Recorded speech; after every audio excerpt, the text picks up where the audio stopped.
Bom dia a todos, com muita alegria, que nos reencontramos mais uma vez, agradecendo a presença de cada um de vocês hoje, agradecendo ao César, que se dispôs a levantar cedinho e vir fazer o comentário da manhã. Um abraço a todos que estão nos assistindo pela internet, pelo Facebook.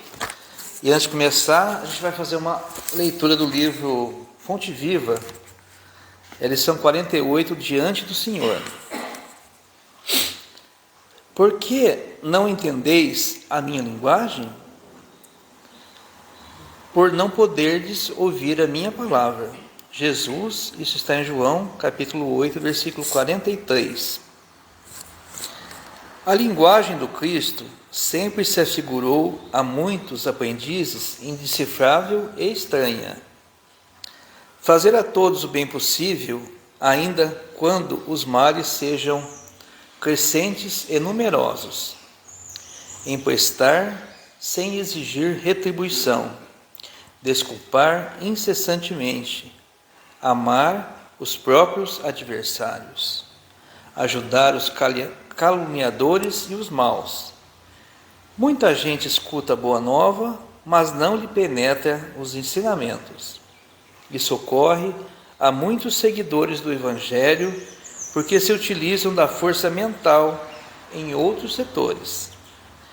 Creem vagamente no socorro celeste, nas horas de amargura, mostrando, porém, absoluto desinteresse ante o estudo e ante a aplicação das leis divinas.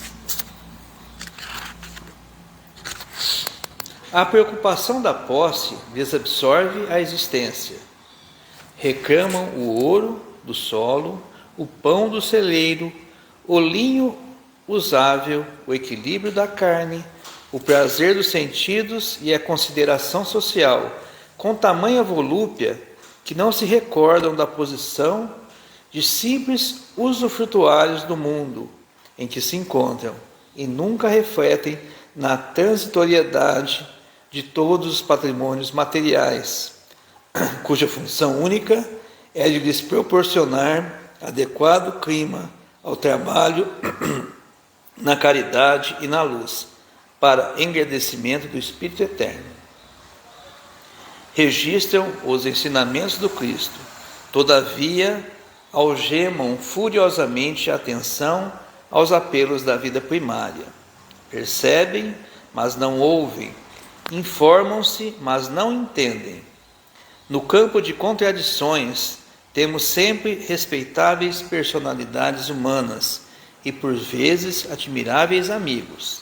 Conservam no coração enormes potenciais de bondade, contudo, a mente deles vive empenhada no jogo das formas perecíveis. São preciosas estações de serviço aproveitável, com o equipamento, porém, ocupado em atividades mais ou menos inúteis.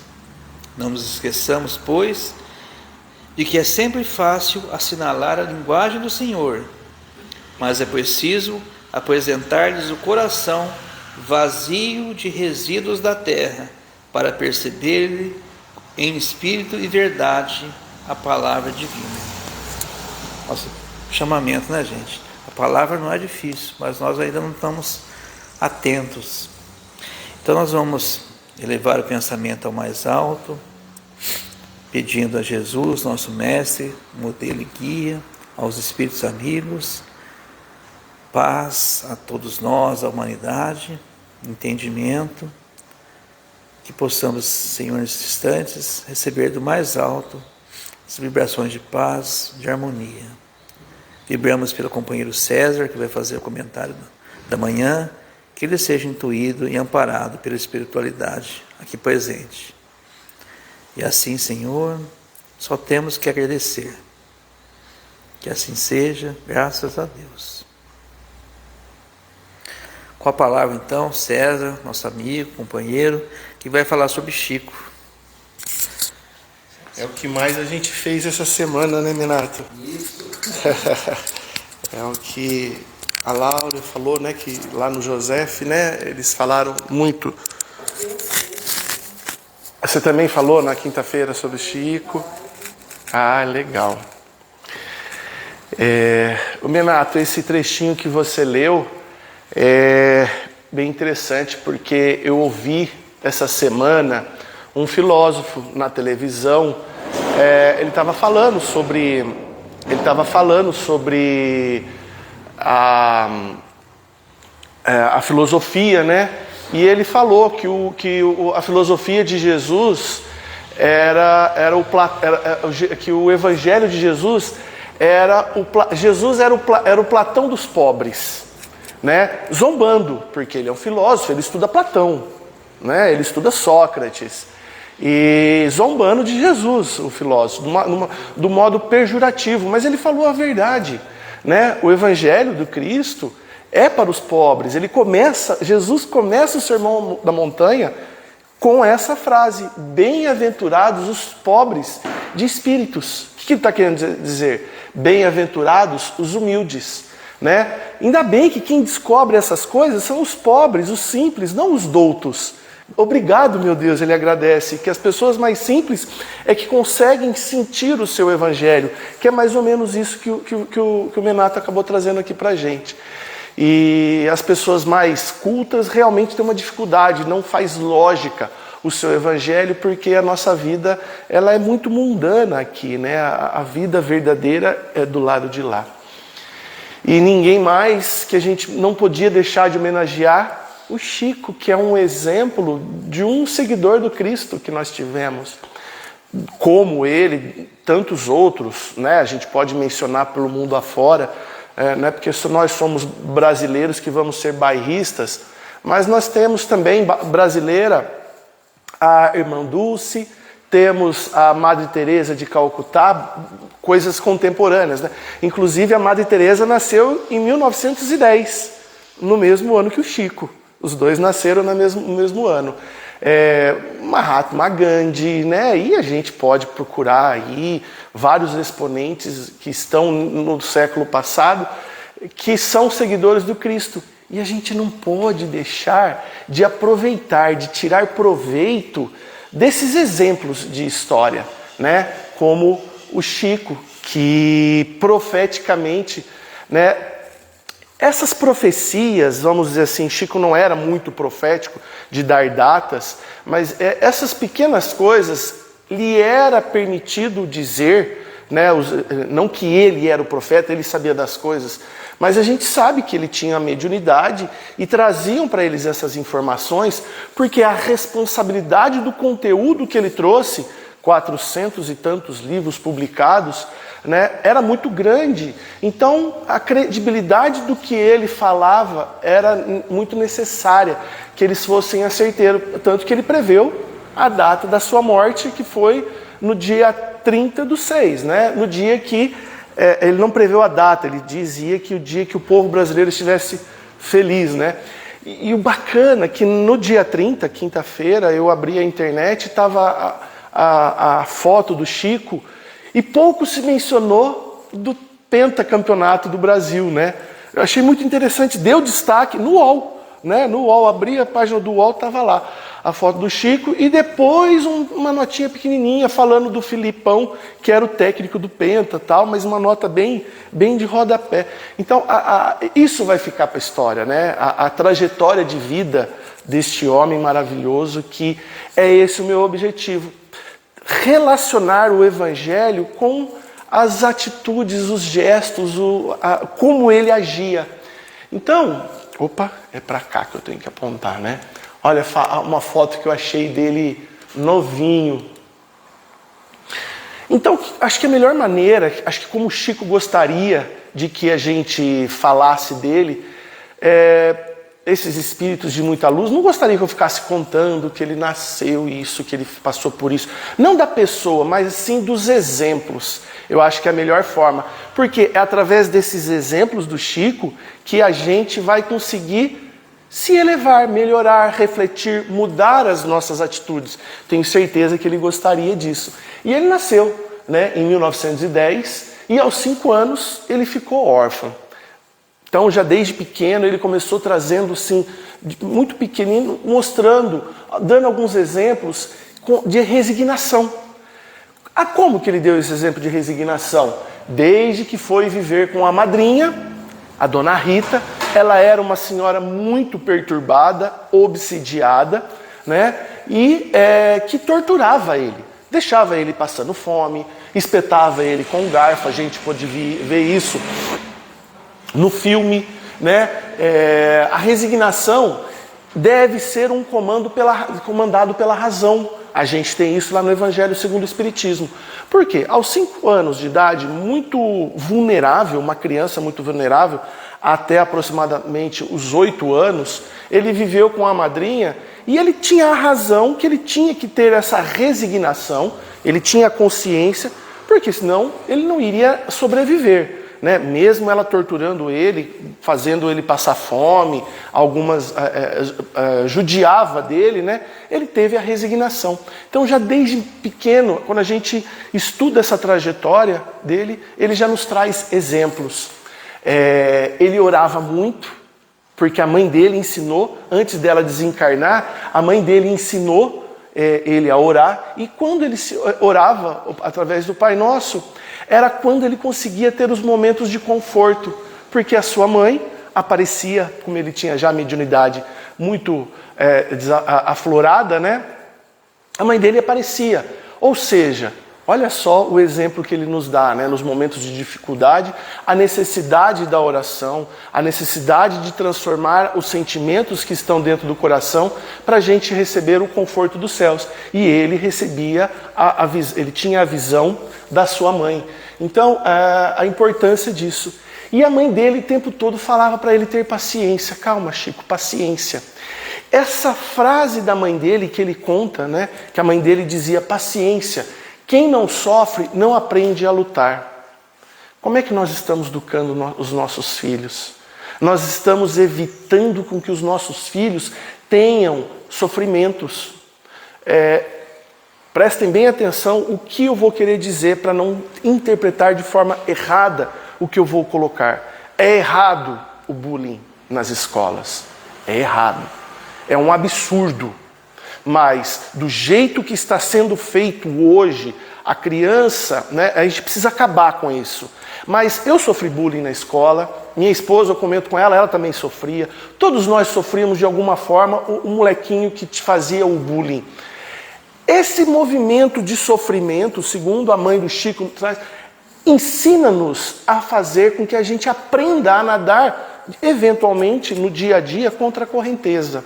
Então, a gente ficar protegendo os nossos filhos excessivamente contra as intempéries do mundo, isso cria fragilidade para os nossos filhos. Então, eu como pai e mãe, sabendo que meu filho recebeu um bullying na escola, eu não tenho que ensinar ele a revidar esse bullying. Mas eu tenho que ensinar ele a ter paciência, enfrentar essas dificuldades. Eu não tenho que pegar a mãozinha do meu filho pequenino, ir com a diretora e descer a lenha na criança que está fazendo o bullying. Eu estou interferindo a necessidade dos meus filhos terem que remar e lidar com essa situação. Ele tem que criar essa maturidade, tá? Então, o bullying está errado, mas nós precisamos ensinar os nossos filhos a lidarem com essa situação. Não eu resolver essa situação para ele. E é o que a mãe do Chico fazia. Calma, filho. Você está sendo judiado, torturado pela madrinha, que era muito perturbada. Calma, paciência. Porque quem não sofre não aprende a lutar. Então nós estamos criando uma geração que não aprende a lutar. Dependentes de atitudes dos pais para que consigam chegar a algum lugar. Muitos não suportam quando chegam à adolescência e se suicidam, né? Em 2025, a OMS prevê que na faixa etária dos adolescentes será a maior causa de morte do mundo. Em 2025, previsão da OMS, não é do espiritismo não, tá?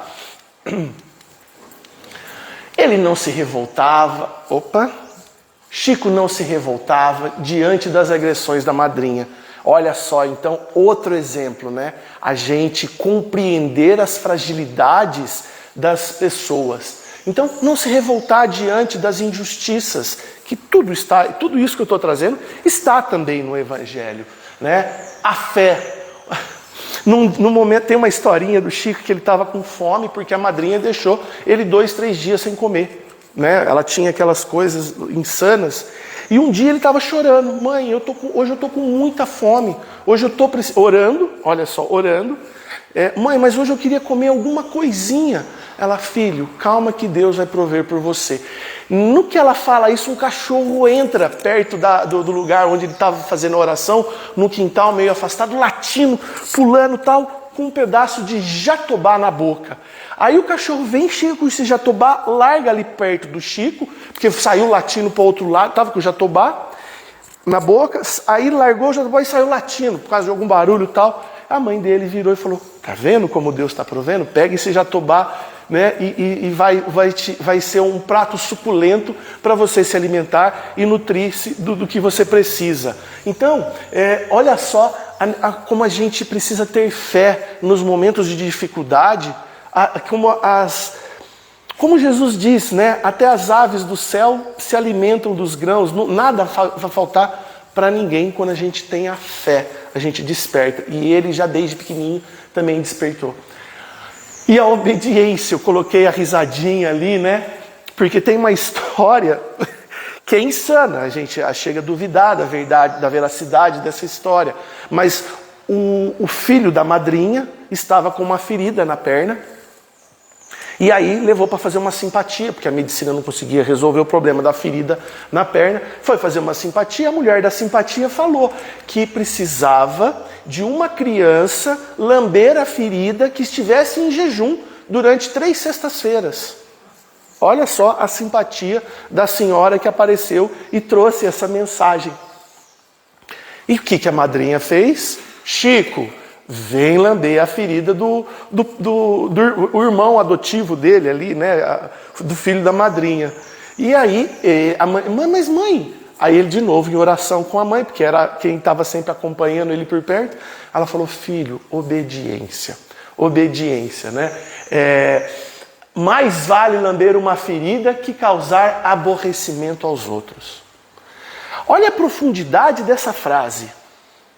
Que nojo você lamber a ferida de alguém. E no fim, a criança acabou curando da ferida. A mãe falou: mas mãe, o Chico ainda falou: mas mãe, eu lamber a ferida vai curar? Não.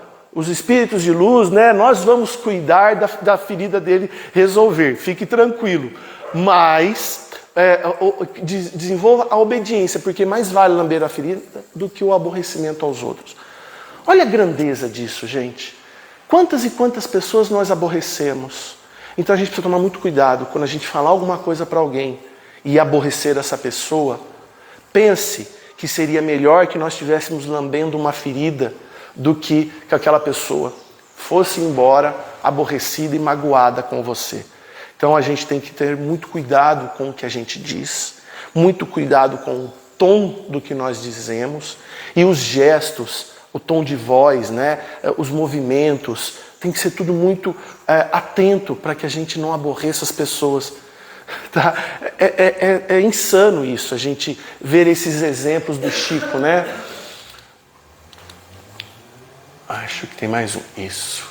A humildade, né? Ele sempre, de uma forma muito humilde, ele sempre aceitava as coisas que ele tinha que fazer, ele agia com uma forma muito humilde. Ninguém tem dúvida, qualquer pessoa que assiste qualquer vídeo do Chico, vê que aquilo é a humildade em pessoa, né? Então ele é o exemplo. Novamente a fé. Quando ele falou: mãe, mas quando que a madrinha vai parar de me agredir, né? Aí ele falou: calma, já estava para 8 anos, mais ou menos de 7 para 8 anos. Ela falou: calma, muito em breve um anjo vai vir te buscar. A mãe dele fala. E aí aparece a dona Cidália, que o pai dele se juntou com a Cidália. E aí ela aparece, a Cidália aparece, fala: mas você largou teus filhos tudo esparramado por aí, né?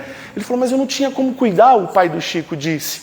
Aí ela falou: não, eu vou pegar todos eles aqui, vamos cuidar, vamos juntar de novo, né?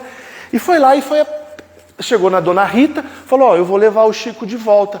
A hora que ele viu a dona Cidália, aos 8 anos, ele já chegou e já abraçou. Mas você sabe quem eu sou? Sim, você é o anjo bom que minha mãe enviou. Então, a fé que ele tinha, a certeza, a segurança, né, de não desacreditar de tudo que ele estava passando, de que Deus vai prover por nós. E nós conseguimos ter esse exemplo, essa segurança, essa convicção. Talvez ele tenha sentidos um pouco mais desenvolvidos e conseguia ver a luz da dona Cidália. Talvez nós não tenhamos. Mas 2, 3, 4 conversas, 1 hora de conversa com uma pessoa, você consegue perceber hoje, não aos 8 anos de idade, mas hoje nós conseguimos saber se essa pessoa tem bons valores internos dentro dela ou não. Mas nós precisamos conversar durante 1 hora, pelo menos, né? E Chico, ele teve a fé. Trabalhar sem revolta, porque eles não tinham dinheiro para nada. E a dona Cidália queria colocar as crianças que nunca tinham frequentado uma escola. Aos 9 anos de idade, ele nunca tinha entrado numa escola. Só que aí eles não tinham dinheiro para comprar caneta, caderno, não tinha condição para ir nas escolas. O que a dona Cidália fez? Vamos fazer uma horta para a gente poder sair vendendo os legumes. O Chico, e ele tinha todos os irmãos, ele era o que mais trabalhava, mais se dedicava na horta e saía vendendo os legumes colhidos naquela horta. Ou seja, o trabalhar sem revolta para poder comprar o caderninho, o lápis e poder estudar. E ele estudou somente durante 4 anos, né? Alguém consegue duvidar da grandeza, da mediunidade desse homem que estudou só até a 4ª série e escreveu esses 400 e tantos livros, a profundidade dos livros de André Luiz, né? Então não dá para duvidar, não há dúvida da mediunidade dele. Eu digo isso para as pessoas que não acreditam em Deus, né? Uma pessoa que tem uma escolaridade até a 4ª série e escrever profeticamente, pelo menos no livro de André Luiz, quando André Luiz escreve sobre a glândula pineal, coisas que ainda não se sabia que existia a glândula, mas não sabia o que ela fazia para a gente no dia a dia, né? Profeticamente, Chico acertou? Não, foi André Luiz que trouxe todo o conhecimento que hoje, né, André Luiz recebeu, aí uma revista inglesa premiou, não Chico, André Luiz, pelas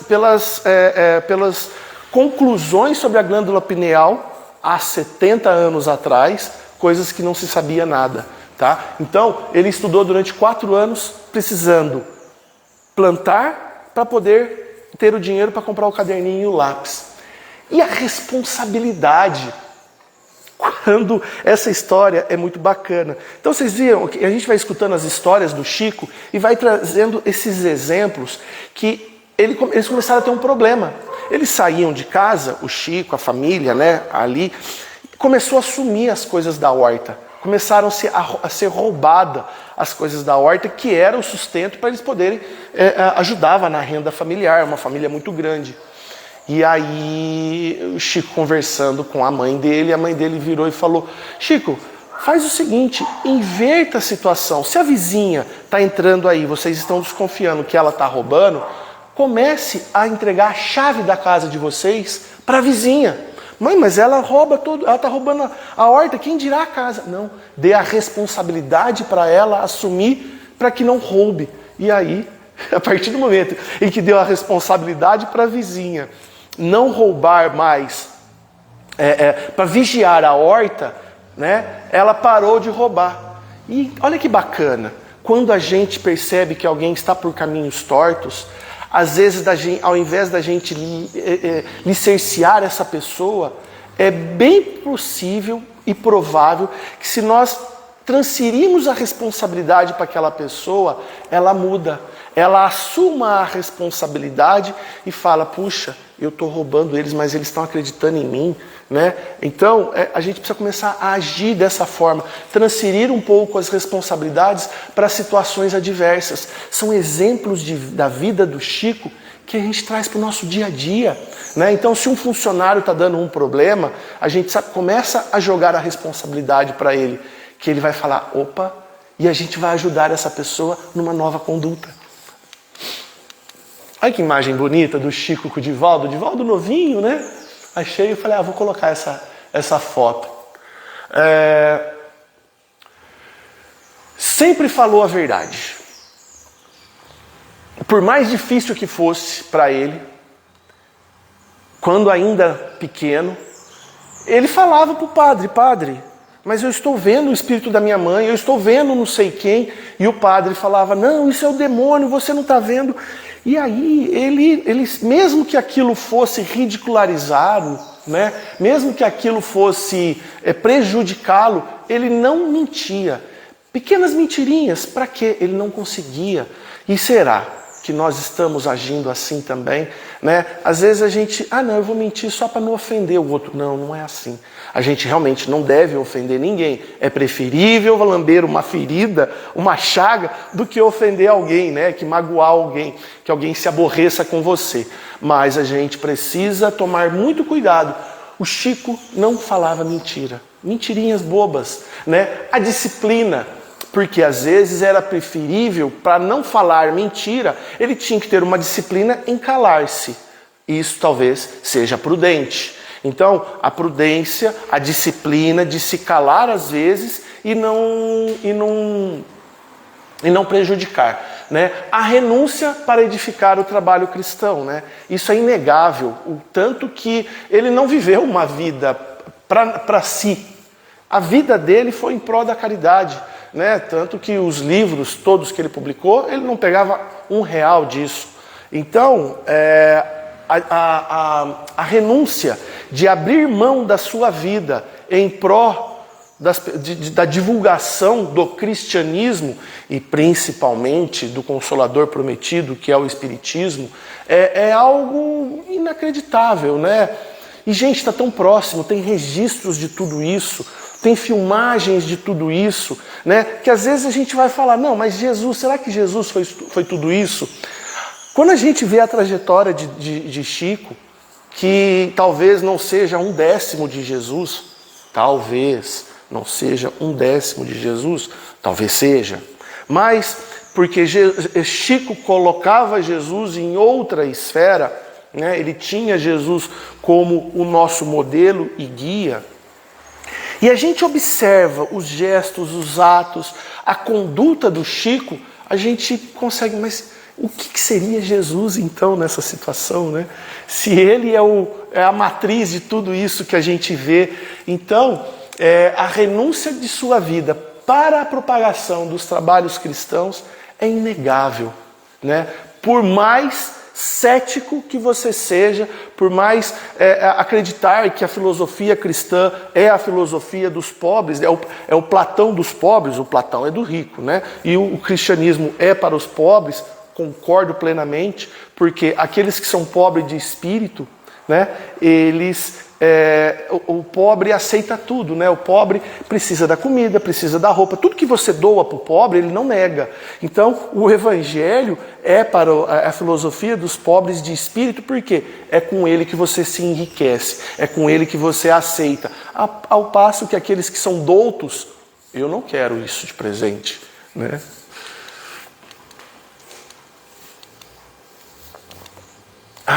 Eu peguei essa frase que eu achei maravilhosa, e tem várias outras que a gente ficaria 2 horas aqui falando das frases do Chico, né? Mas assim, não ore por vida fácil. Roguemos a Deus por ombros fortes, não só para carregar o bendito fardo das obrigações que nos competem, como também para sermos mais úteis aos outros. Olha que frase maravilhosa de Chico, né? Então, não vamos pedir para que sejam abreviadas nossas provas. Não vamos pedir para que a gente seja poupado das dores. Vamos pedir, sim, forças para que a gente cumpra com os nossos deveres da vida material e para que a gente seja um propagador do cristianismo, né? Para que a gente sejamos úteis aos outros, né? Servos aos outros, né? A parábola do servo inútil conta bem disso. Se a gente fizer somente o que foi pedido, você é um servo inútil. A gente tem que fazer além, né? Bom, a renúncia... eu copiei ali a mesma coisa, né? Renúncia para o trabalho. A tolerância diante da incompreensão da sua mediunidade, né? Ele era tolerante, as pessoas não compreendiam o grau da mediunidade dele, ele era tolerante. Ou seja, nós somos tolerantes com as pessoas que são agressivas com a gente, né? É muito difícil. Então ele era um exemplo de tolerância. Ele era um exemplo de obediência para conquistar a confiança, e essa confiança que vem do coração. Assim como a resignação, ela é comandada pela razão, a obediência às pessoas é comandada pelo coração. Então, a resignação é comandada pela razão, certo? Então ele era resignado em estar ali convivendo com a madrinha, porque a razão dizia que ele tinha que continuar vivendo com a madrinha para suprir as suas necessidades naquele momento. Ele era muito frágil, né? E a obediência, esse é um movimento que a gente faz com o coração. A gente obedece, né? É uma vontade que vem de dentro. A entrega, viveu uma vida de desenvolvimento para a divulgação do espiritismo e a renúncia dos trabalhos cristãos. Olha que foto linda, né? Eu achei maravilhosa essa foto. Todo trabalho exaustivo, o trabalho exaustivo, Chico é um exemplo disso. Ele dormia-se muito pouco, né? Ele dormia 4 horas por noite, né?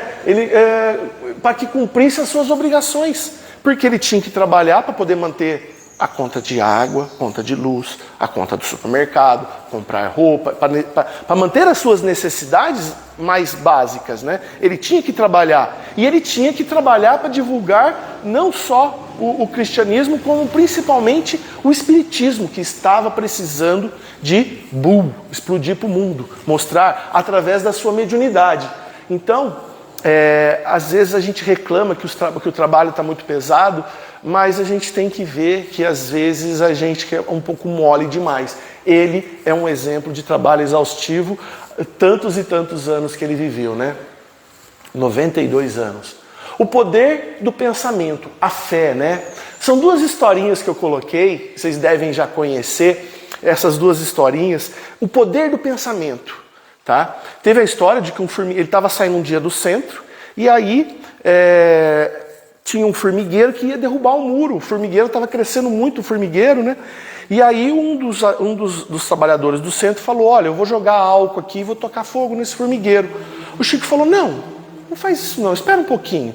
Você pode fazer isso amanhã? Posso, Chico. Faz tempo que esse formigueiro está aqui? Faz. Então faz amanhã, não tem problema? Não tem. Então tá bom. O Chico agachou no formigueiro, conversou com as formiguinhas e falou para elas saírem de lá e irem para outro lugar, porque a gente tinha que preservar o muro. Todo mundo ficou olhando ele conversando com as formiguinhas, foi embora. No dia seguinte, foram ver, cadê as formigas? Aí tinha uma meia dúzia de formiga lá, né? Aí o Chico falou: agora você pode pegar o álcool e jogar e tacar fogo, porque ainda tem algumas formiguinhas. Mas Chico, tadinha, são poucas, né? Não, tudo bem, essas aí são as revoltadas, pode tacar fogo. Essas, né? E aí tacou o fogo e matou o formigueiro, mas a rainha foi embora, né? E quase toda a comunidade dos formigueiros foram embora. Olha que histórias maravilhosas, né? O poder do pensamento, a força, o que o nosso pensamento consegue fazer. E a história de uma moça que chegou um dia: Chico, pelo amor de Deus, eu estou muito doente, o médico me receitou esse remédio e eu não tenho dinheiro para comprar, me ajuda, porque ela sabia que o Chico era muito caridoso. Aí ele: minha irmã, eu não tenho dinheiro para te dar, eu mal tenho agora, eu vou receber meu pagamento só mês que vem, eu recebi há poucos dias e cumpri com todas as minhas obrigações, eu não tenho dinheiro. Ela falou: nossa, eu estou desesperada porque eu estou doente, eu preciso tomar. Aí o que está falando na receita? Aí ela leu a receita: não, eu preciso comprar 60 comprimidos durante 30 dias, 2 comprimidos por dia durante 30 dias para poder curar. Aí o Chico parou, pensou: faz o seguinte, minha irmã, se você não tem dinheiro, corta essa receita em 60 pedacinhos, rezando para Maria, para a mãe de Jesus, e toma no horário do remédio a receita, e coma a receita, como se fosse o comprimido. E ela orando, toda vez ela orava para Maria, cada pedacinho do papel. Dali 30 dias ela parece: Chico, eu estou curada. Olha o poder do pensamento, gente. Isso é placebo. Não importa. é o poder do pensamento. O placebo é o poder do pensamento.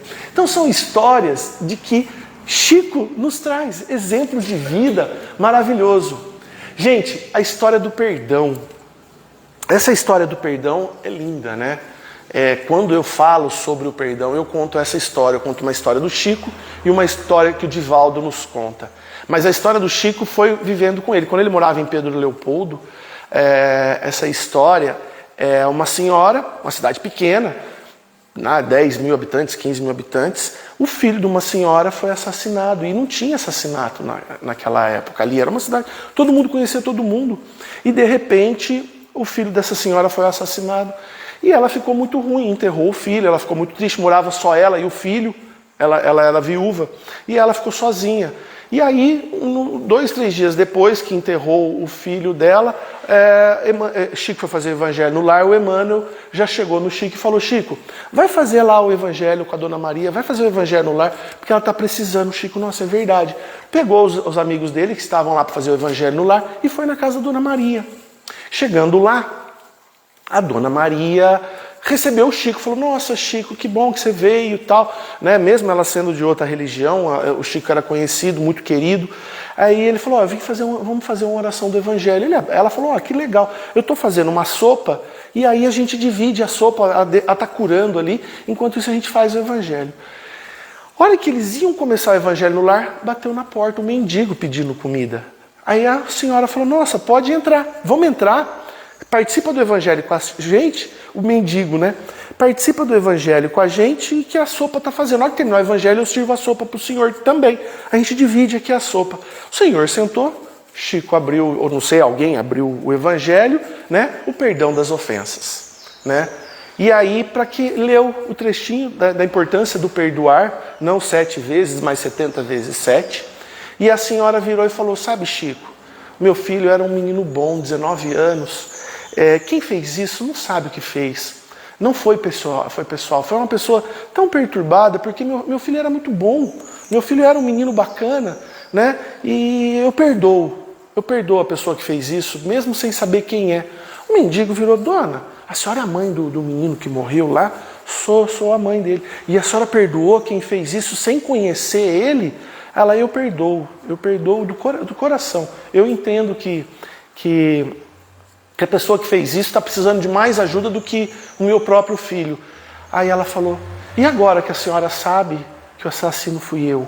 O mendigo falou.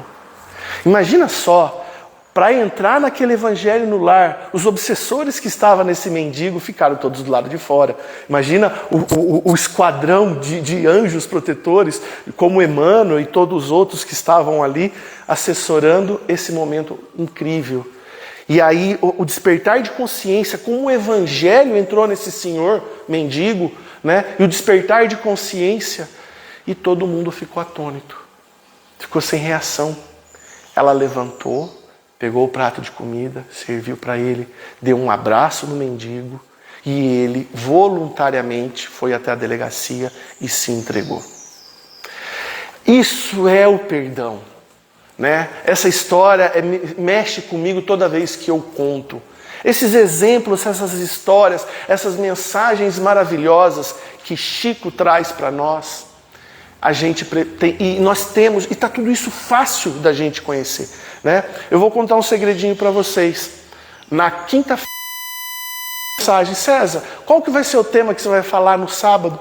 Eu falei: Elaine, você acredita que eu vi hoje que eu tinha que fazer o comentário? Eu estava programando as minhas coisas do mês seguinte e eu ainda não preparei. Você me sugere alguma coisa? A Elaine falou: César, hoje é aniversário de morte do Chico. Fala sobre o Chico. E você mesmo também falou sobre o Chico na quinta-feira. Eu falei: legal. Na quinta-feira eu não consegui pôr a mão nisso, né? A Elaine falou comigo de manhã. Ontem eu preparei. Eu falei: poxa, legal, acho que eu vou falar dos exemplos do Chico, né? A melhor forma, eu gosto de dizer essa frase, né? Que a frase que a melhor forma de se educar é o exemplo. É muito mentirosa essa frase, né? A melhor forma de se educar é o exemplo. Ela está errada. A frase correta é: a única forma de se educar é pelo exemplo. Então vamos nos educar. Vamos ver os exemplos maravilhosos desse homem de luz, para que a gente dê os nossos passos, para que a gente tome as nossas atitudes, para que nós façamos as nossas escolhas corretas no dia a dia, né? Então, Chico, cara, obrigado por ter existido. Chico, aonde você estiver, cara, o pouquinho que a gente estuda de você, a gente aprende a te amar, assim como a gente quer aprender a amar-se. E os seus exemplos vai nos ensinar a nos amarmos de forma verdadeira, como Jesus nos ensinou. Tá joia, pessoal? Obrigado a todos. Um abração ao pessoal do YouTube, do Facebook, na internet e a todos que estão aqui.